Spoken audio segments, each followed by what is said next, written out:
为什么在卖场的食材看起来这么新鲜，而我们家里的食材却这么容易坏呢？哎呀，才放了几天，怎么又坏了啦？但卖场的食材看起来都好新鲜啊！哦，我知道了，原来它的技巧就是真空包装，所以我决定自己来保鲜，自己来真空，只要一压抽气，搞定。这包装牛肉，这包装苹果，装饼干，还有鸡肉，自己动手真空，就像卖场哦。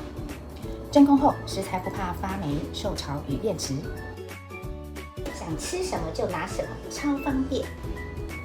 有了 Dr. Zip 的真空机，在家里也能够真空保鲜，轻松锁鲜。